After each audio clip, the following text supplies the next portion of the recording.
Welcome to the Speak and Get What You Want podcast, where you learn to communicate like the world's most successful leaders. Now, here are your hosts, TK Stratton and Chad Kirby.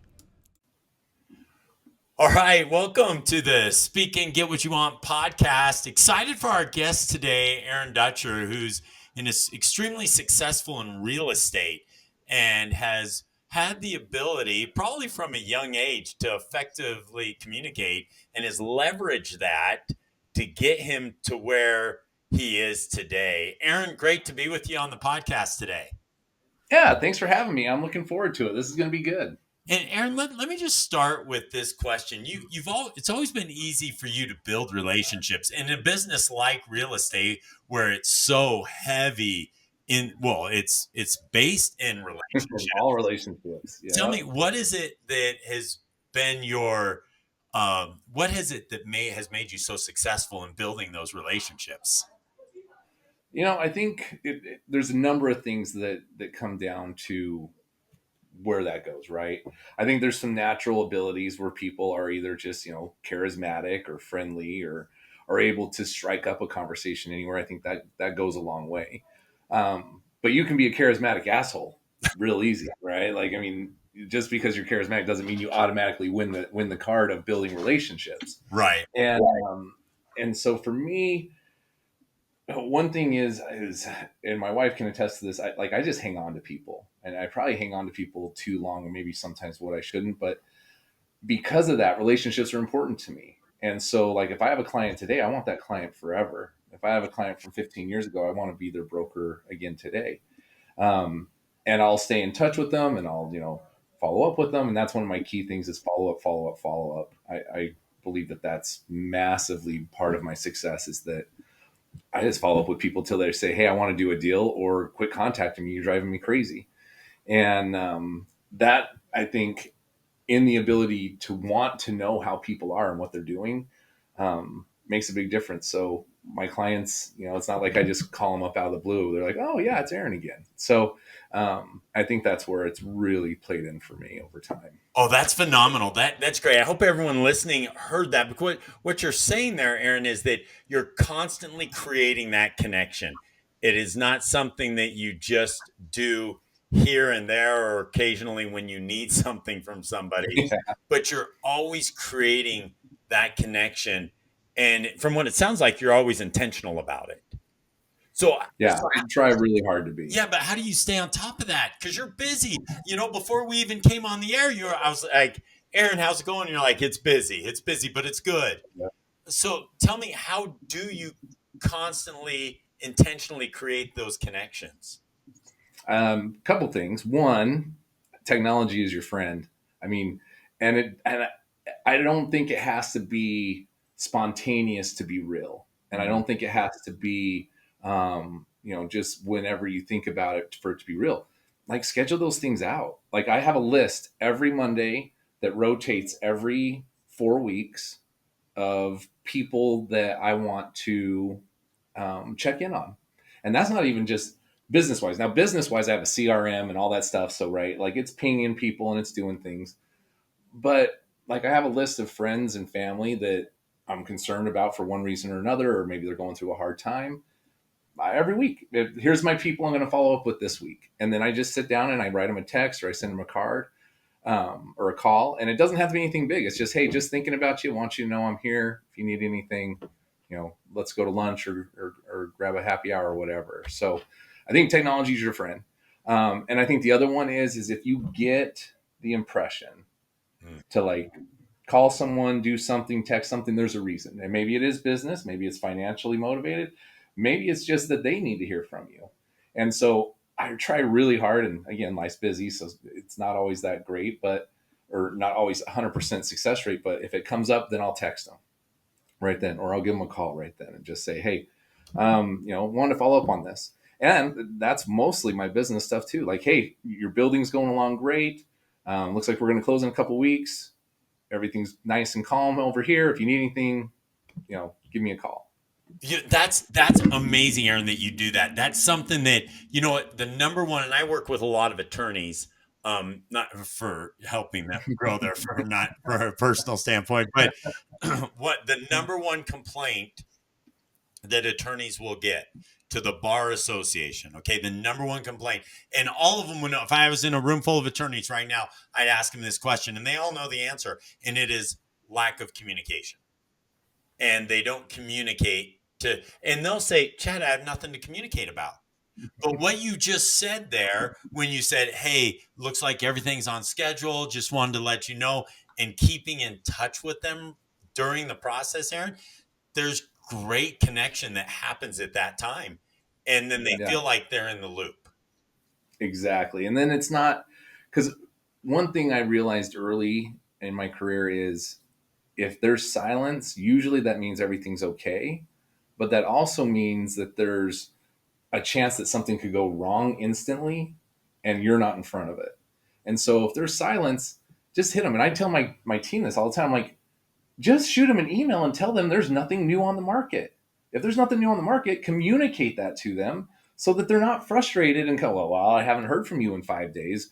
You're not even looking for me. No, I'm looking every day. There's just nothing to report because I didn't have anything. But tell them that. Shoot them a quick email. Hey, was looking again today. I didn't find anything. I'll look again tomorrow. You know, Aaron, that sounds so simple, but it's amazing to me No, how people don't do. People just don't do it. they won't do it. They won't do it. It drives me crazy. I'm like, guys, I have an acronym for my team, and it's etc. Have you done your etc? Are you doing etc? Which etc is like more, right, or more of the same or Right. whatever. But the acronym is email, text, call. If you have not emailed, text, or called your client this week, they're not your client anymore. If you haven't, and if you've been emailing them and they're not responding, then you better send them a text. And if you're texting and they're not responding, then you better give them a call Mm. because there's a breakdown in communication. Something's not getting done because otherwise they just respond to your email. Okay, thanks. But they're not. So either it's going to spam or they're not seeing it or they don't like you anymore. So you got to figure out which one it is and get in front of it. So yeah, I tell people all the time, hey, etc. If you're not going the extra, then someone else is. Well, and Aaron, it's amazing to me how quickly people go to a dark place. Like when Oh yeah, they haven't heard anything and they haven't been communicated to, they immediately go to this dark place and wonder, "Oh my goodness." everything's bad. The sky's falling. Now we're never going to get this deal done because I haven't heard from anybody. Right. And well, and along those lines, Aaron, one thing that you are so good at is anytime I interact with you, you have this tremendous energy. You're always positive, you're always focused. How do you maintain? And we teach that people match your energy in 3 minutes or less, right? And so if Yeah, it's positive, they're matching your positive energy. If it's negative, yeah. it's negative. So, Aaron, how have you been able to maintain? Because the real estate industry it's not necessarily an easy industry to maintain positive energy. So No, what no. what is it that you do to maintain that positive energy amid sometimes some stressful negotiations and stressful times? I think I've had a natural disposition to look at things through rose-colored glasses my whole life, where like it's just the cup's half full, the cup's half full. Um, where my wife is the complete opposite. The cup is always empty, and so we always joke that somewhere between the two of us is reality because I'm everything's golden and she's everything's gonna fall apart. Right. And so I think there's some natural ability to that, but also I try and do a lot of good things that I know are good for me on a daily basis, so I can do that. Like anything, you put good ingredients in, you're going to get good results out.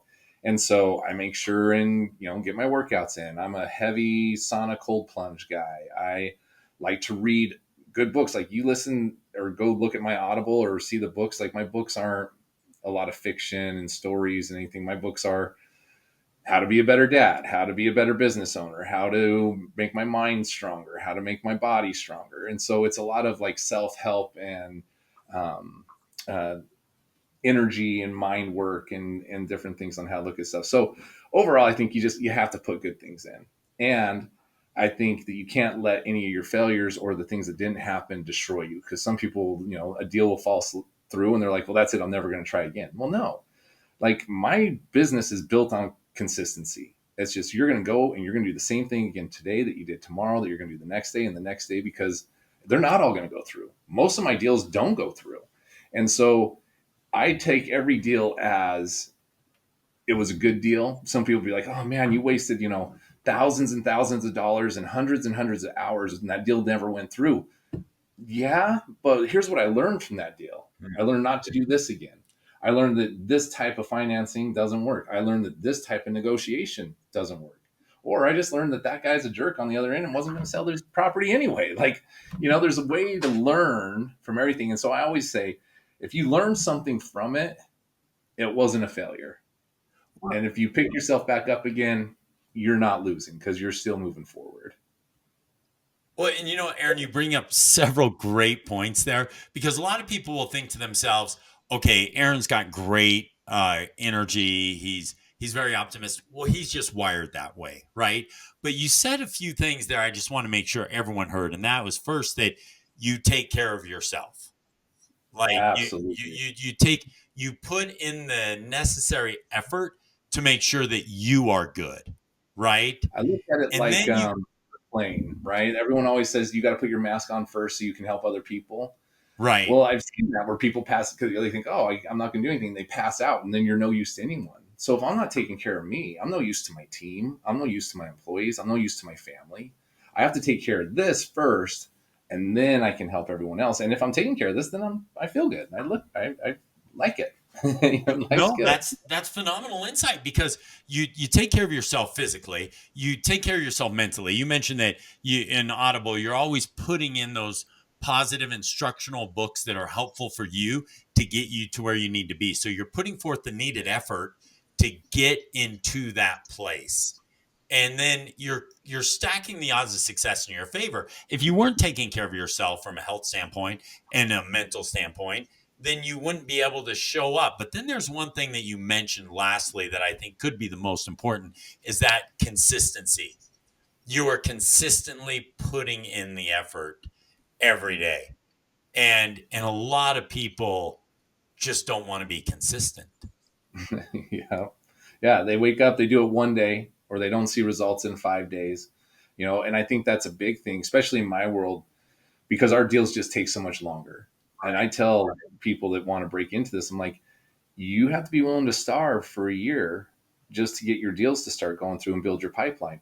So if you're not committed to waking up every day and doing this without the joy of a paycheck, it's not for you because you have to look so far down the future of what could come that today's efforts, you don't see today's efforts until, a long time later. And so everyone will be like, oh, it's busy today. How business must be good. You're probably like crushing it right now. Well, we'll see in 6 months. Like, I don't know. That's how far my stuff is down the road. In 6 months, maybe I did.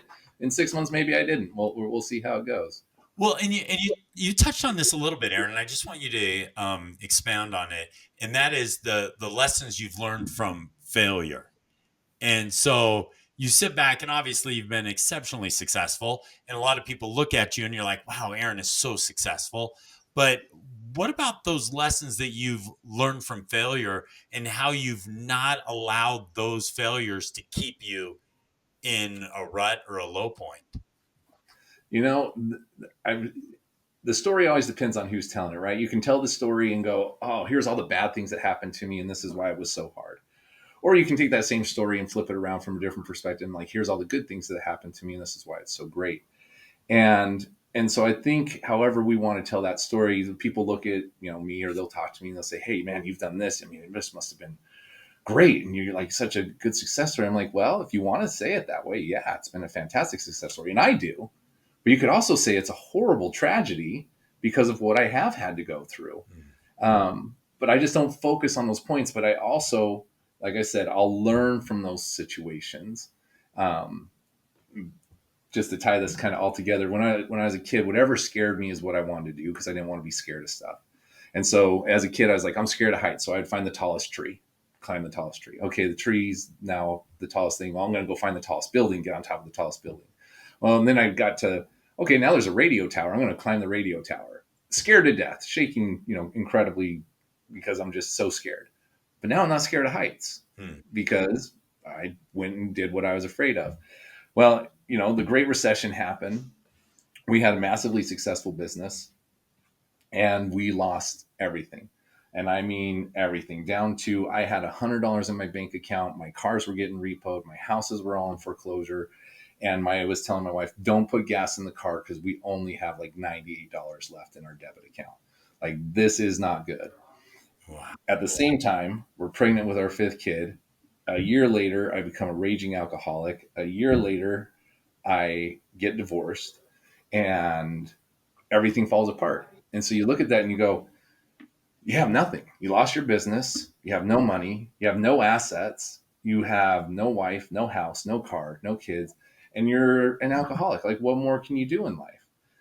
You pick yourself up and you go, okay, this isn't where I want to be, and let's make some changes. And so then you start making those changes and you start doing those things. And then the same thing with this business since then. I've had to reinvent it 5 or 6 times because the market changes, my agents change, the brokerage changes, and you could take those moments and go, what are you going to do? Like, everything changed and this isn't going to work. Or you pick yourself up and you learn from it and you go again. And now I look back at those experiences and I go, man, look at all the stuff I learned. And also, now I'm not afraid. I'm not afraid of losing everything. I've already been there, done that. I can do it again. I don't want to, but I could. And so when you have that now perspective of, I'm not scared to do some stuff that might be a little riskier with my business, or maybe a little bit risky with my relationship, or a little bit risky with my agents. I'm not scared about that because I've seen coming back from nothing, and I can do that now. So having that ability to go through those really dark moments, or those really scary moments, or those things that might not be great for business, but to learn from it and come out the other side, it's like, okay, great. Now, what can't stop me? Like, we're good to go. Right. Well, and you said two things there, Aaron, that I just want you to really unpack a little further. One thing you said was, it's where I chose to focus. I really chose to focus on certain things. And then the second thing is, you just had to pick yourself up.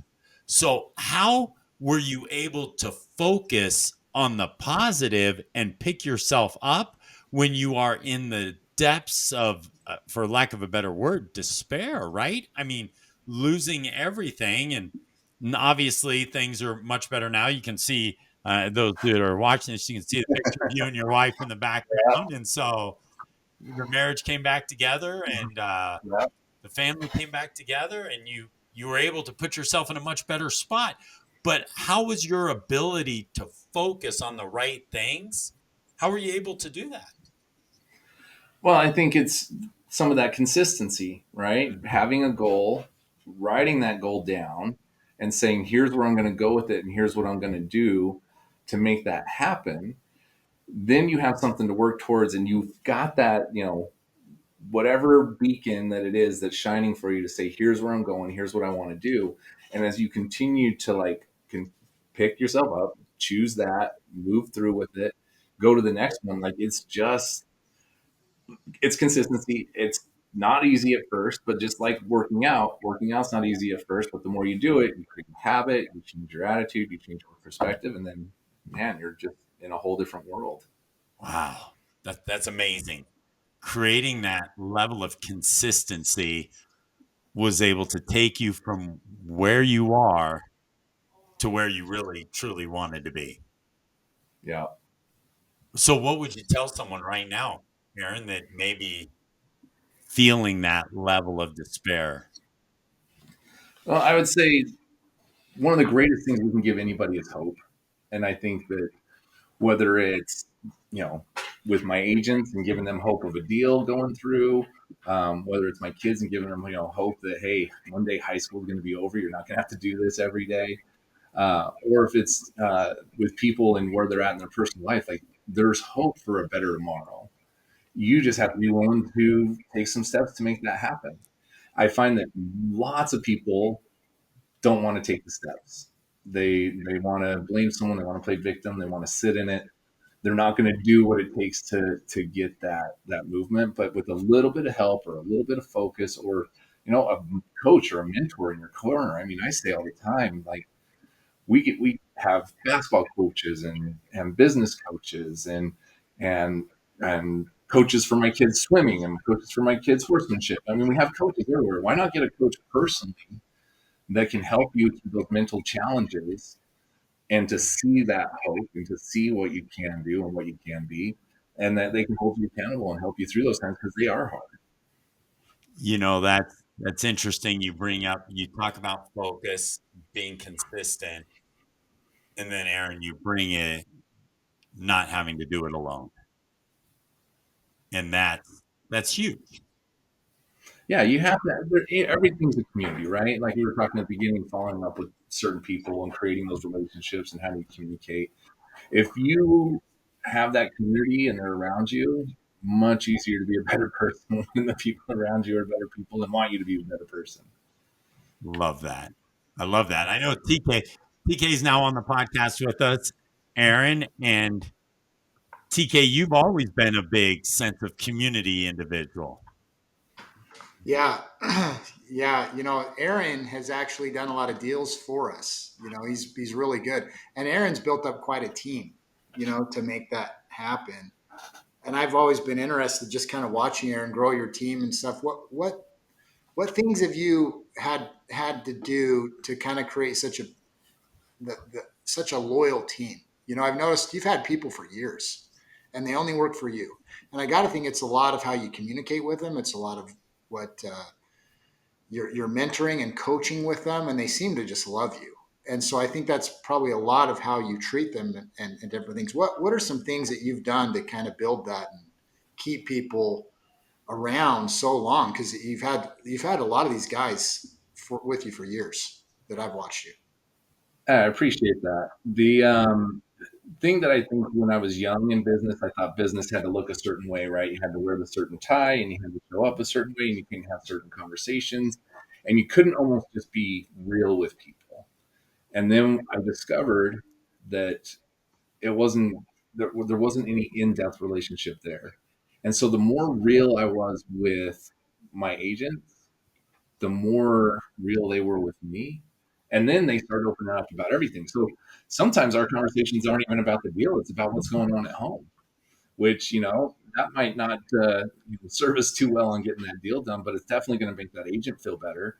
They're going to have a voice and someone they can talk to that they trust. And then they're going to feel better. And eventually that should help them get the deal going the right direction because now their minds refocus and reset. And so I found that if I just took the gloves off and was just super real with my people of here's who I am, here's what I am at the office, and here's what I am out of the office, and I'm going to be the same person, and I'm going to laugh with you, I'm going to joke with you, and I'm going to call you out on your bullshit when I need to. Man, all of a sudden there you are really real with you too, and you start to create those friendships that are deeper than just the employer employee relationship. That's huge. Creating that loyalty and deepening that relationship is significant. I love that. I love what and going back to what you said already, Aaron, consistency across the board. Yeah, there it is again. That Yeah. consistency word, just being consistent in every aspect and element of your business. Oh, you got muted. You back?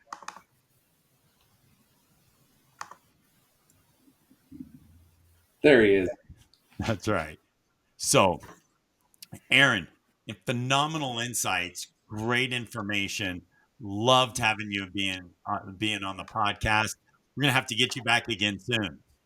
Hey, I love it. I love getting on here and sharing a few little tidbits of information. You guys have always been great, and I appreciate your guys' support and embracing me and my business as well. So thank you. Absolutely.